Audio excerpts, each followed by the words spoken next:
Ini ada pemain naturalisasi dari Belanda, Hinca van Jaitan. Silakan. Makasih.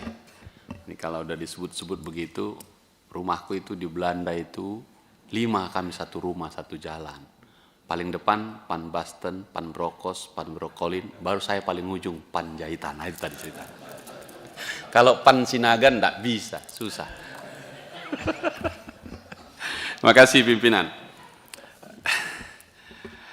Saya ingin memberi apresiasi dulu ya, dan pimpinan terima kasih saya untuk kesempatan ini. Kita panggil badan keahlian kita karena mereka lah mata, telinga, dan panca indera kita untuk memastikan KUHP yang akan kita produk ini. Kalau keluar kan komisi 3-nya, tapi di dalam badan keahliannya. Jadi saya kira kita ingin memberikan catatan kecil dulu untuk badan keahlian ini ya, Pak Innocentius Samsul, tak bersalah ini, asas praduga tak bersalah. Kalau boleh nanti ke depan pimpinan, setiap kali beliau hadir ini harus membawa 5 kepala pusatnya, supaya lengkap kalian. Kan nggak sendirian kepala badan ini ya. Jadi pusat perancangan undang-undang bidang politik, hukum, dan hak asasi manusia. Salah satunya yang sekarang kita bahas, pasti dia ada di situ. Pusat perancangan undang-undang bidang ekonomi, keuangan, industri, pembangunan, dan kesejahteraan rakyat. Pusat pemantauan pelaksanaan undang-undang. Ini saya ingin garis bawahi ini karena fungsi DPR kan 3 termasuk nanti yang mengawasi juga buat undang-undang. Pusat analisis anggaran dan akuntabilitas keuangan negara. Nanti kaitannya KUHP ini ke budget ini yang disampaikan teman-teman tadi itu. Kalau seluruh lapas penuh, kasih makan bamanya saja 2,7 triliun. Jangan-jangan KUHP-nya salah. Kan begitu kira-kira ini. Kemudian pusat analisa keparlemenan. Saya ingin 5 pusat ini, Pak Kepala Badan, lewat pimpinan saya mengusulkan perkuat ini. Kasih kuat ini, karena di sini kakimu berdiri sangat kuat mensupport kita semua ini. Nah, oleh karena itu jika hadir, bawalah 5 kapusmu itu. Lawang Kapolri aja bawa semua kapoldanya, mengapa Anda tidak bawa pasukanmu? Jaksa Agung aja datang, bawa seluruh kajatinya, mengapa Anda tidak membawanya? Tidak bermaksud apa-apa, tapi diskusi ini menjadi matang, yang disampaikan teman-teman, lalu masing-masing mengambil peran lah.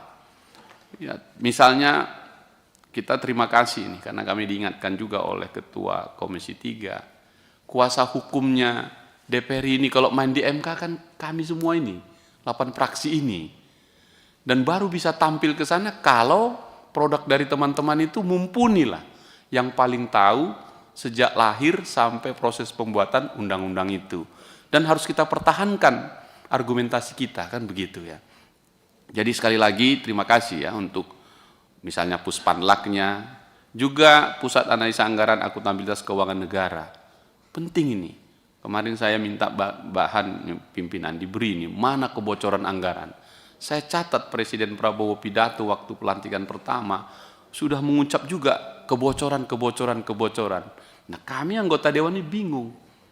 Karena itu yang tahu kan teman-teman di badan keahlian lewat pusat-pusat. Sekali lagi terus ini dituntaskan dan dikembangkan kapus-kapusnya. Sekarang substansinya.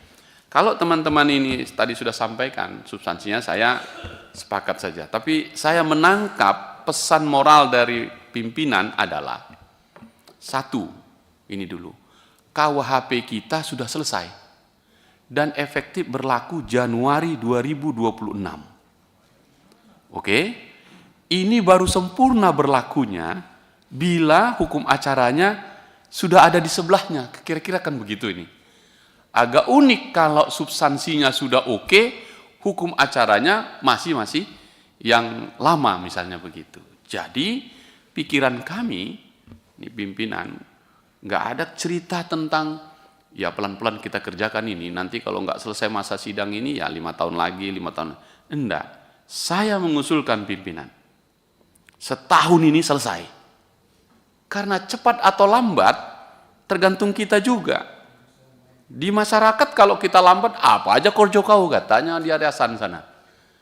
Begitu cepat, apa yang dikejar-kejar? Kok buru-buru kali? Kan kira-kira begitu. Saya mau katakan, soal hukum acara ini menjadi sesuatu yang sangat penting menjelang Januari 2026. Jadi nggak ada lagi diskusi tentang berapa lama mengejar itu, kira-kira begitu. Kalau ngomongin timeline ini pimpinan, tadi sudah disampaikan, udahlah nggak usah kunjungan kerja atau studi banding, toh kita semua bisa cepat, teknologi sudah ada. Jadi saya setuju itu.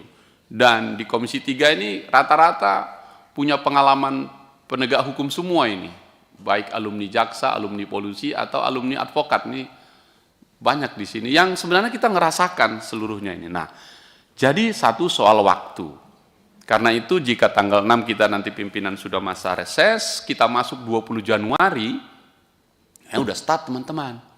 Menurut saya tadi yang usulan itu, poin-poin itu udah siap betul itu. Nah, sekarang metodologinya ini supaya sedap gitu. Karena ini pun berpotensi ke MK, karena akan banyak juga orang keberatan nanti. Maka kata kunci utama kan yang selalu disampaikan MK, participation meaningful itu. Pimpinan, saya boleh usul nggak ke mereka ini, kita ini? Untuk KUHP kita ini, kita bikin sayembara aja biar rame.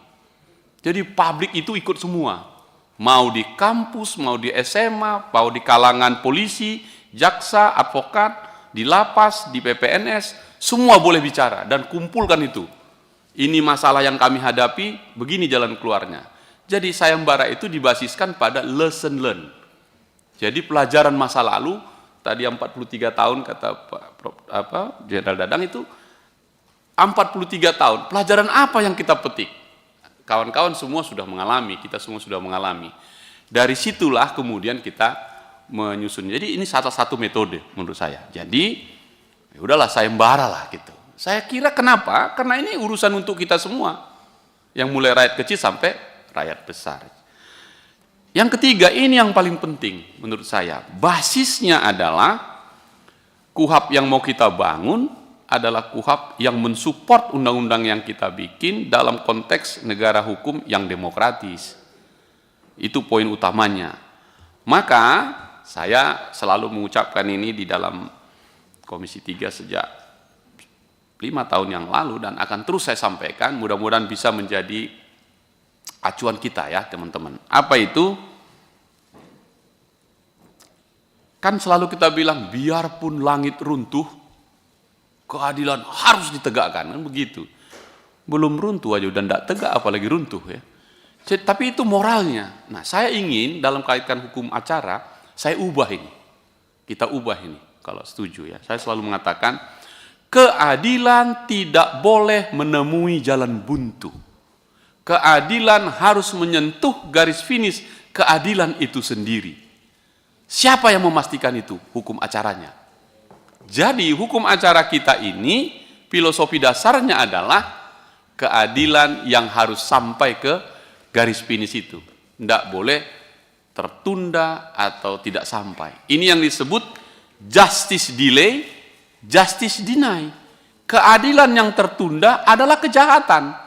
Agar kejahatan itu tidak terjadi, maka hukum acaranya memastikan tidak tertunda. Itulah yang tadi teman-teman sebut, ada yang buat P21 balik sini, nggak jelas barang itu, dikembalikan P19, nggak balik-balik lagi dia, muter-muter aja, hilang dan seterusnya nggak tahu kita. Kasihan rakyatnya tadi. Jumlah perkara yang pakai LP, misalnya laporan polisi, kemarin Kapolri menyampaikan, hanya bisa diselesaikan per tahun 70%, 30% tertunda, itu kejahatan. Nah, jangan-jangan KUHP-nya salah.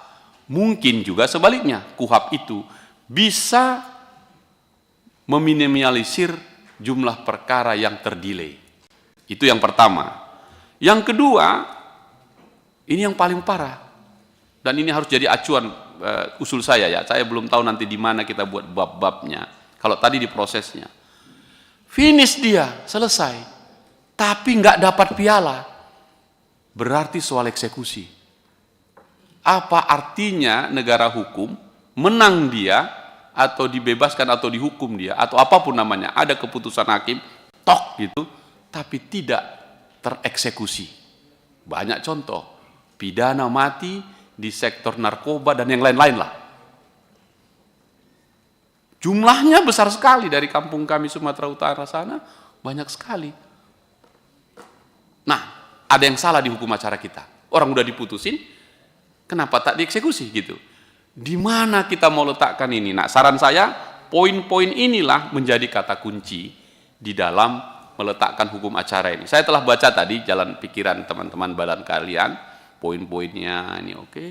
Tapi apa yang saya sampaikan ini jadi penting. Penutupnya ini benar.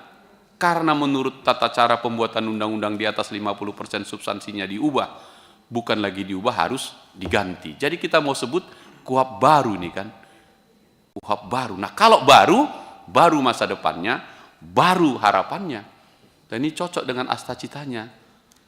Kalau penegakan hukum kita, hukum acaranya masih yang lama, ini pasti tersendat-sendat. Oleh karena itu pimpinan, saya mengusulkan kalau bisa kita sepakati bersama, ada niat kita selesai ini sebelum Januari 2026. Baru bisa. Dan ini semua energi kita di situ. Maka saya usul tadi kan, sayembara kita kembali ke dapil masing-masing, teruskan, diterus-teruskan ini, didiskusikan, diomong-omongkan, dicakap-cakapkan, dan teman-teman badan keahlian terima semua masukan itu, lalu kita susunkan. Tapi kita buat panduannya, yang tadi saya sebutkan. Nah, itu saja dari saya pimpinan. Terakhir ini tadi, restoratif justice yang selalu kami sebutkan itu. Dan menjadi pilihan menurut saya. Waktu itu Pak Kepala Badan kami, saya yang mengusulkan, bahkan minta ke Kapolri 3 provinsi atau 3 Polda menjadi provinsi restoratif justice. Untuk mendorong kita, semangat kita, mengembalikan kearifan lokal kita. Negeri ini harus membuang jauh-jauh sifat menghukum atau melaporkan tetangga sebelahnya. Yang itu menurut saya kebelakangan ini makin tinggi, dikit-dikit lapor begitu. Yang padahal sesuatu yang kecil lah begitu.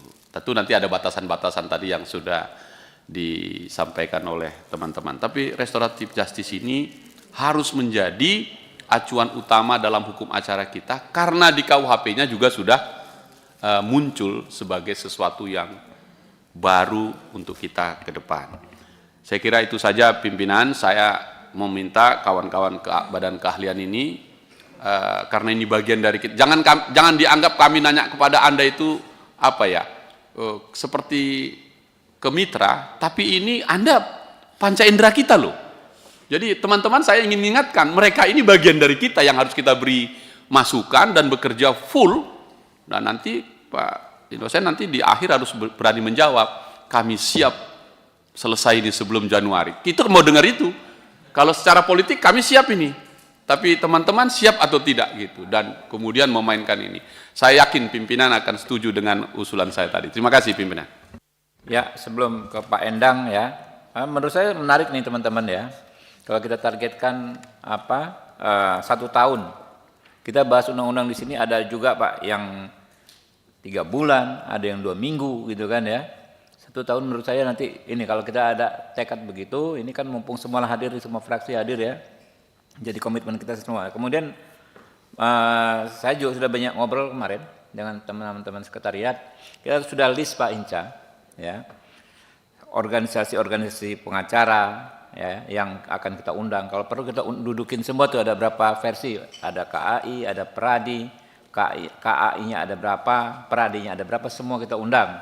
Kita nggak bicara organisasi advokat, tapi kita bicara KUHP ya kan. Kemudian dari masyarakat sipil, dari kampus-kampus, bukan hanya kampus besar, kampus-kampus kecil juga kita undang ya. Menurut saya bisa maksimal ini dalam konteks partisipasi publiknya, kita dorong semaksimal mungkin.